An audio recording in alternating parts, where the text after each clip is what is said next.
on না onto কোনটা কখন বলবো? Big confusion.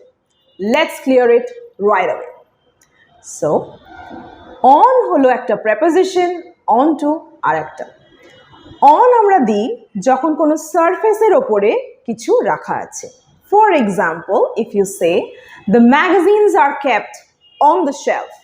The magazines are kept on the shelf মানে শেলফের ওপরে, তাকের ওপরে ম্যাগাজিনস গুলো রাখা আছে। তাহলে কোথায় আছে? একটা ফ্ল্যাট সারফেসের ওপরে জিনিসগুলো মানে ম্যাগাজিনস গুলো রাখা আছে। এই রকম ক্ষেত্রে you go for on.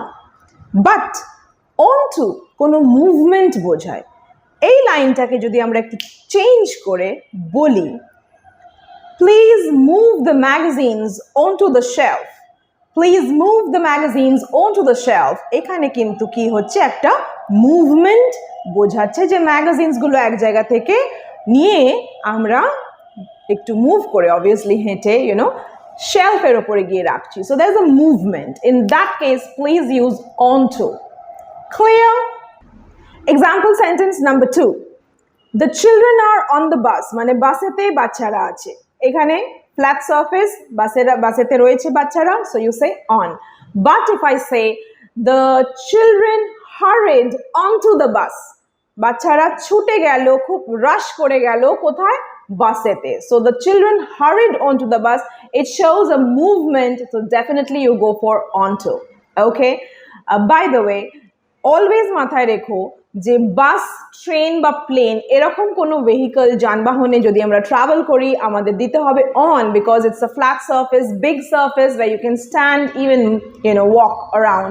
You can use the washroom in a flight, right? So এরকম ক্ষেত্রে you are using on the bus, on the train, on the plane. But গাড়ি হলে মানে 4 wheelers হলে, হেলিকপ্টার হলে, যেখানে আমরা কিন্তু উঠে দাঁড়াতে পারি না, obviously হাঁটতে পারবো না, there is no space. So এরকম ক্ষেত্রে it is in the car, in the helicopter. Okay? Alright. Moving to the next example. She was standing on a mountain. একটা মাউন্টেনের ওপরে সে দাঁড়িয়েছিল, পাহাড়ের ওপরে সে দাঁড়িয়েছিল। Okay? So একটা সারফেসে দাঁড়িয়ে আছি, সেই ক্ষেত্রে on definitely, কিন্তু onto কি বললাম? একটা মুভমেন্ট বোঝায়। সবকটাতে একটা মুভমেন্ট থাকবে।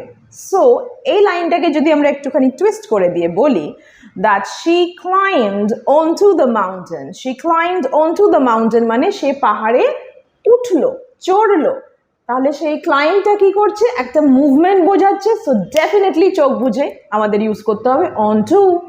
আই হোপ একদম ক্লিয়ার হয়ে গেল অন আর ontoর ডিফারেন্সটা।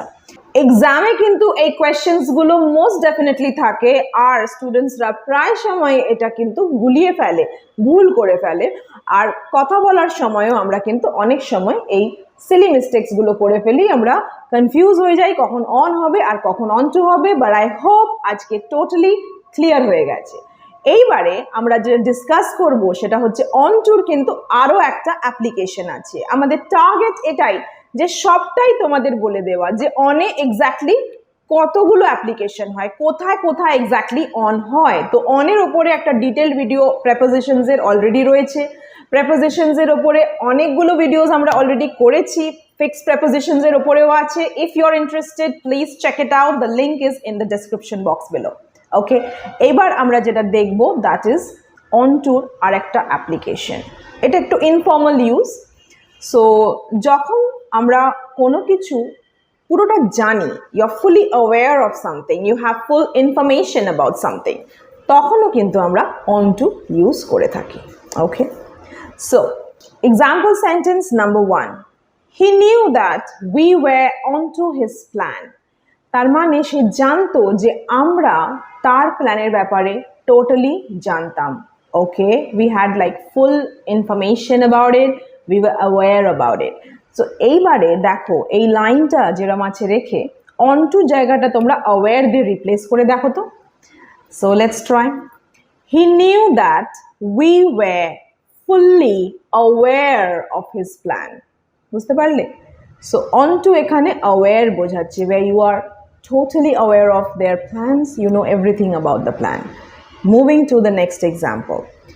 Next example হলো, he cancelled the meeting when he got to know that we were onto the agenda of the meeting. That means সে মিটিংটা ক্যান্সেল করে দিল যখন সে জানতে পারলো যে আমরা মিটিংয়ের কি কি ডিসকাস হবে তার পুরো এজেন্ডা লিস্টটা আমরা জানি, we are aware of it. এই সেম লাইনটাকে যদি আমরা অ্যাওয়্যার মানে অনটুর জায়গাটাতে তোমরা অ্যাওয়্যার ওয়ার্ডটা ইউজ করো তাহলে দেখো মিনিংটা কিন্তু একই থাকছে। For example, he cancelled the meeting when he got to know that we were aware of the agenda of the meeting. তো যখন জানতে পারলো যে আমরা ওর এজেন্ডার ব্যাপারে মিটিংয়ের এজেন্ডা কী কী ডিসকাস হবে সব জানি, he cancelled the meeting, right? So আমরা বুঝলাম যে ontoর informal use হচ্ছে to be aware of something, to know everything, to have the information. So that's it. It's a wrap. যদি তোমাদের ভিডিও ভালো লেগে থাকে আর আমাদের বেসিক গ্রামার সিরিজের বাকি ভিডিওগুলো দেখতে তোমরা ইন্টারেস্টেড থাকো, you can definitely check it out. Link description বক্সে দেওয়া রইল। গ্রামারকে সহজ করে বুঝতে do check it out. Thanks for tuning in. I am Krishnanjana Chatterjee Datta. See you soon in the next one. Bye-bye.